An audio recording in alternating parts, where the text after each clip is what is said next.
So earlier today, the UFC announced that they're going to be having Valentina Shevchenko take on Alexa Grasso in the rematch in the main event of a fight night, and it seems like people are really mad about this for no reason. I feel like it's just because people love to get offended on behalf of other people. That doesn't really make sense. But the reason why people don't like it is because it's a fight night.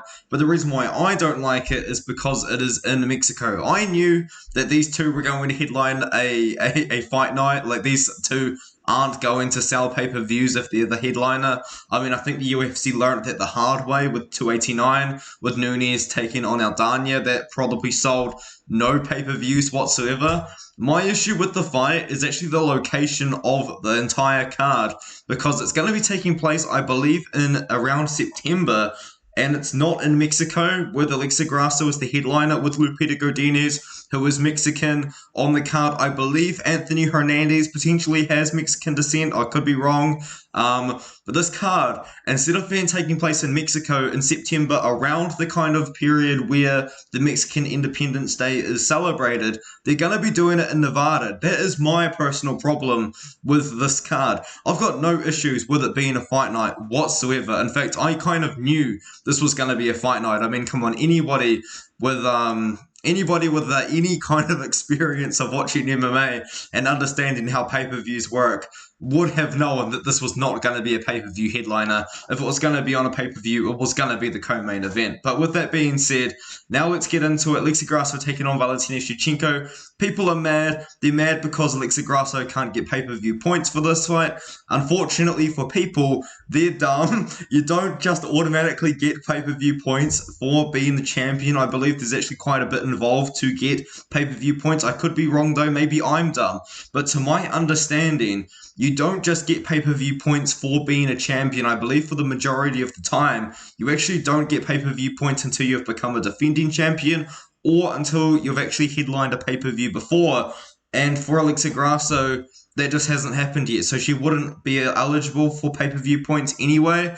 My issue with the card is the location, as I said before. In September, I believe that's around the kind of time in the year that they celebrate Mexican Independence Day, and they've kind of messed up by not having a Mexican championship fight with Alexa Grasso as the main event in Mexico, taking on Valentina Shevchenko around that kind of period of time. I think that is the miss. I don't think the miss has been a fight night whatsoever. If anybody has watched UFC for a while, you would know this isn't a new thing whatsoever. I mean, headliners of fight nights have been championship fights for a while. I mean, Demetrius Johnson used to do it. I believe a lot of other women's MMA fights have also been headliners as championship fights as well. This isn't a new thing, and it makes sense because the reality is you can't have these two headliner pay-per-view, and that just is the truth of it. The problem is it really shouldn't be in Nevada. It should be in Mexico. But with that being said, let's talk about the fight. I think this fight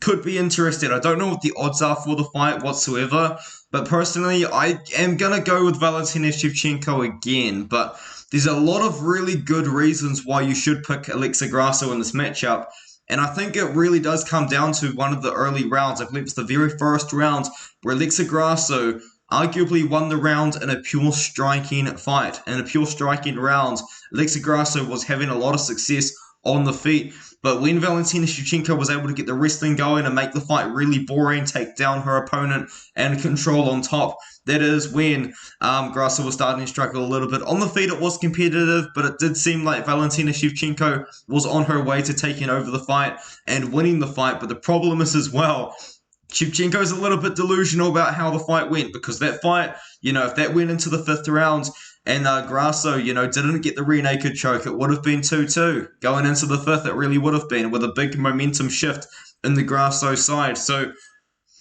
I don't know, man. I think it's going to be a closer fight than people might make it out to be. I think a lot of people are going to be very heavy on the Grasso side. I think people might still be very heavy on the Shevchenko side. I'm going to lean Shevchenko. I'm not that confident. I mean, she did kind of burn my pick last time, because I did pick her to beat Grasso.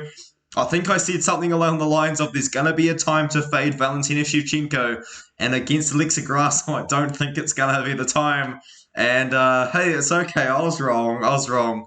But I do think Erin Blanchfield probably would be a very likely candidate to take the title if Shevchenko did defeat Grasso. But with that being said, I'm gonna pick Shevchenko to win the fight. I think that she can be the one to make more improvements. She knew what she did wrong. Maybe she just won't throw any more spinning back kicks. Maybe she just won't spin anymore. Maybe she'll just keep it simple on the feet and kind of just beat Alexa Grasso on the feet that way. Or maybe she'll go, the wrestling was really working when I was able to stay on top, when I was able to be on top. I can go back to the wrestling and kind of go back to that. So I think that would also be another pretty good game plan for Shevchenko. I think Shevchenko has more options. You could say Grasso's got options as well. Grasso's got really good boxing. We saw that in the first Shevchenko fight. She did have a lot of success on the feet against Valentina when she did let her hands go, when she was throwing more volume.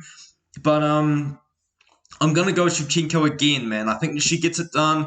I think the biggest issue with the fight is just the fact that it's not in Mexico, man. I think this is a big missed opportunity. They've missed opportunities like this in the past with the 3 African champions. They've missed it just now with the Mexican champions as well.